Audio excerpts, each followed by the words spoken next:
40 రోజుల నిరీక్షణకు తెరపడింది. హైదరాబాద్ కూకట్పల్లిలో అదృశ్యమైన పూర్ణిమ సాయి ఆచూకీ దొరికింది. ముంబై దాదర్ ప్రాంతంలో ఆమె క్షేమంగా ఉన్నట్టు హైదరాబాద్ పోలీసులు కనుగొన్నారు.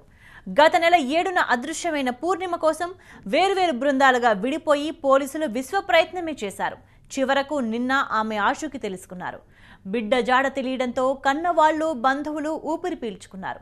పూర్ణిమ సాయి మిస్సింగ్ పై వరుస కథనాలు ప్రసారం చేసిన టీవీ9కు కృతజ్ఞతలు తెలిపారు.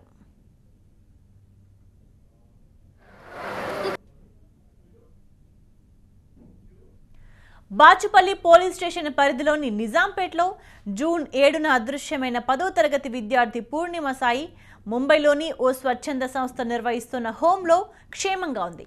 ఆమె క్షేమ సమాచారం తెలుసుకున్న తల్లిదండ్రులు పోలీసులు ఇవాళ ముంబై చేరుకున్నారు. సాయంత్రం కల్లా తిరిగి ఇంటికి తీసుకువచ్చే అవకాశం ఉంది. అయితే పూర్ణిమ సాయికి సినిమాలంటే ఇష్టం అంటున్నారు ఆమె పేరెంట్స్. అందుకే ఆమె ఎవరికీ చెప్పకుండా ముంబై వెళ్లి ఉంటుందని భావిస్తున్నారు.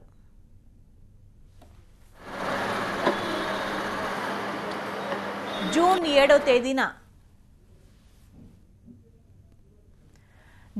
7వ తేదీన ఇంట్లోంచి స్కూల్కు వెళ్లిన పూర్ణిమ ఆ తర్వాత తిరిగి రాలేదు.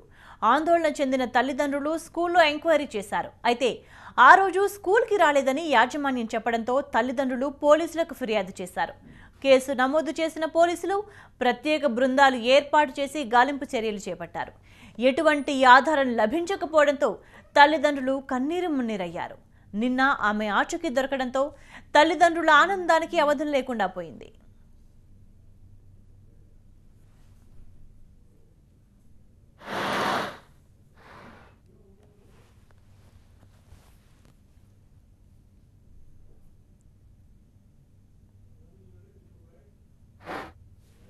ఇప్పుడు బయలుదేరి వెళ్తున్నాను అండి. నేను వెళ్ళిన తర్వాత అక్కడ మా ప్రొసీజర్ అవన్నీ డిపార్ట్మెంట్ ప్రొసీజర్ అని చూసిన తర్వాత ఈరోజు ఈవినింగ్ మ్యాక్సిమం రిటర్న్ తీసుకొచ్చాను. సేమ్ ఫ్లైట్లో రిటర్న్ తీసుకొచ్చేస్తాం సార్. అదే సార్ని తీసుకెళ్తున్నాను, ఎస్ఐ సార్ని తీసుకెళ్తాం. త్రూ వాళ్ళ ద్వారా అన్ని చేసుకుంటాను. మా రిలేటివ్స్ కూడా ఆల్రెడీ లేదు, మాట్లాడలేదు, ఇంకేం మాట్లాడలేదు.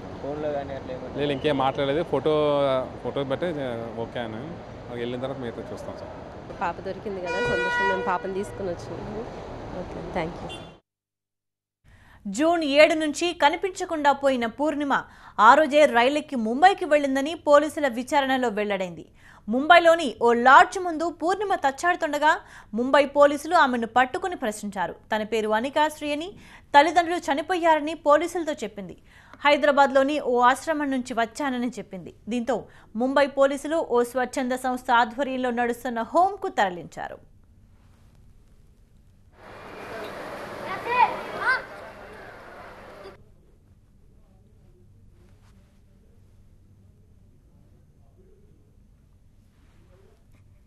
మిస్ అయిపోయిన పూర్ణిమ సాయి ప్రస్తుతం ముంబై దాదర్లో ట్రేస్ అవుట్ అయిన మనకి ఇన్ఫర్మేషన్ వచ్చింది.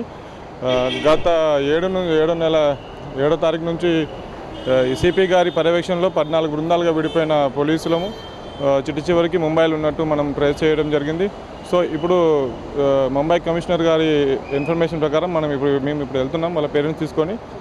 సో మేము పోయి అక్కడ లీగల్ ప్రాసెస్ అంతా కంప్లీట్ చేసుకొని ఈవినింగ్ లోపు రిటర్న్ అవుతాం పూర్ణిమ తీసుకొని. ఈరోజు వచ్చేస్తాం. లీగల్ ప్రాసెస్ ఉంటే కంప్లీట్ కాగానే వచ్చేస్తాం రిటర్న్.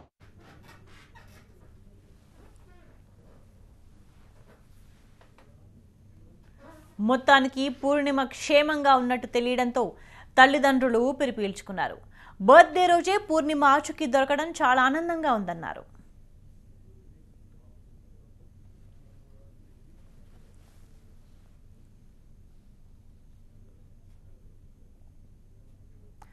మరిన్ని వివరాలు ముంబై నుంచి మా ప్రతినిధి విజయ్ అందిస్తారు. జూన్ 7వ తేదీన మిస్ అయిన పూర్ణిమ సాయి దాదాపు 42 రోజుల తర్వాత ముంబైలో దొరికింది. ప్రస్తుతం మనం చూసినటువంటి ఆశ్రమం ఏవైతుందో నిరిష్టం గృహ బాలగృహ, ఈ ఆశ్రమంలో ప్రస్తుతం పూర్ణిమ సాయి ఉంది. దాదాపు 42 రోజుల తర్వాత తల్లిదండ్రులకు ఆమె ఆచూకీ దొరికింది. ఇక్కడ ముంబైలోని దాదాపు ఒక పోలీస్ అధికారికి ఆమె దొరకడంతో అక్కడ ఉన్నటువంటి అధికారి ఇమీడియట్గా ఆమెను ఇక్కడ చేర్పించాడు. అప్పుడు దాదాపుగా మిస్ అయిన మరో రోజు నుంచి ఆమె ముంబైకి వచ్చింది. అక్కడ పోలీసులకు దొరకడంతో ఇమీడియట్గా ఇక్కడికి తరలించారనేది చెప్తున్నారు. ప్రస్తుతం మనం చూసినటువంటి ఆశ్రమం ఏవైతే ఉందో ఇది బాలగృహ నిరీక్షణ గృహ అనే పేరుతో ఉంది. ఇదే ఆశ్రమంలో ప్రస్తుతం పూర్ణిమ సాయి ఉంది. ఆమె స్కూల్కి వెళ్తున్నానని చెప్పి జూన్ 7వ తేదీ రోజు మిస్ అవుతే 9వ తేదీనే ముంబైకి వచ్చినట్టుగా చెప్తున్నారు. ప్రస్తుతం ఆమె హైదరాబాద్కి రానంటుంది. తల్లిదండ్రులతో తనకు కలిసి ఉన్న ఉద్దేశం లేదు, తాను ఇక్కడే ఉంటానంటూ కూడా ఇక్కడ ఉన్నటువంటి పోలీసు అధికారులకు చెప్పింది. అయితే రాత్రి ఆమె దొరికిన సమాచారం తెలుసుకున్న తర్వాత తల్లిదండ్రులు ముంబైకి బయలుదేరారు. కొద్దిసేపు క్రితమే ముంబైకి చేరుకున్నారు. ప్రస్తుతం వాళ్ళు పోలీస్ స్టేషన్కి వెళ్ళారు. అక్కడ ఫార్మాలిటీస్ కంప్లీట్ చేసుకున్నాక ఇక్కడికి వచ్చి పాపను తీసుకెళ్ళడానికి ఏర్పాటు చేస్తున్నారు. ఒకవైపు పాప ఒప్పుకోకుంటే ఏం చేయాలన్న దానిపైన ఇప్పటికే బాచుపల్లి ఎస్ఐ శంకర్తో సహా తల్లిదండ్రులు కూడా వచ్చారు. అమ్మాయికి కౌన్సిలింగ్ చేస్తాం, ఖచ్చితంగా తల్లిదండ్రులతో తీసుకెళ్లే ఏర్పాట్లు చేస్తాం. ఆమె ఎందుకోసం ఇంట్లో నుంచి పారిపోయి వచ్చింది, నిజంగా ఒక్కతే వచ్చిందా లేకపోతే ఎవరైనా తీసుకొచ్చారా, ఆ అమ్మాయికి సంబంధించినటువంటి మరికొన్ని డీటెయిల్స్ కూడా అక్కడ ఆమె ఎక్కడా కూడా సొంతగా అంటే పూర్ణిమ సాయి అనే పేరు చెప్పలేదు, అంకిత్ శ్రీ అనేటువంటి పేరు చెప్పింది. సాయి సదన్ ఆశ్రమం నుంచి హైదరాబాద్ నుంచి వచ్చారనే విషయాన్ని కూడా ఇక్కడ నుండి అధికారులకు చెప్పింది. అయితే ఇక్కడే ఇదే ఆశ్రమంలో ఉంటున్నటువంటి మరొక తెలుగు అమ్మాయి, ఆ అమ్మాయి తనది హైదరాబాద్ అని చెప్పడంతో ఈ అమ్మాయి వెళ్ళి అంటే వేరే అమ్మాయి వెళ్ళి అక్కడ అధికారులకు చెప్పడం, వాళ్ళు అలర్ట్ అయ్యి ఇమీడియట్గా హైదరాబాద్ పోలీసులకు సమాచారం ఇవ్వడంతో పూర్ణిమ సాయి ఆచూకీ బయటపడింది. 42 రోజుల తర్వాత పూర్ణిమ సాయి ఆచూకీ తెలవడంతో తల్లిదండ్రులు కూడా సంతోషపడుతున్నారు. ప్రస్తుతం తల్లిదండ్రులు ముంబై చేరుకొని కొద్దిసేపట్లోనే ఈ ఆశ్రమానికి వచ్చి ఆ పాపను తీసుకెళ్లేందుకు ఏర్పాట్లు అయితే చేస్తున్నారు. కానీ పాప రావడానికి నిరాకరిస్తుంది. అసలు ఏం జరిగింది అనేది కూడా పోలీసులు ఇన్వెస్టిగేషన్ చేస్తామనే యాంగిల్లో చెప్తున్నారు. ఇన్వెస్టిగేషన్ హైదరాబాద్ తీసుకెళ్లాక ఆ పాపను అడుగుతాం, ఆమెను దగ్గర నుంచి మరింత సమాచారాన్ని సేకరించి ఆమె ఒకతే వచ్చిందా లేకపోతే ఆమెను ఎవరైనా తీసుకొచ్చారనేది కూడా క్లారిటీ ఇస్తామనే విషయాన్ని మాత్రం పోలీసు అధికారులు చెప్తున్నారు. ముంబై నిరిష్టం సాయి పూర్ణిమ ఉన్నటువంటి నిరిష్ట గృహం నుంచి విజయ్.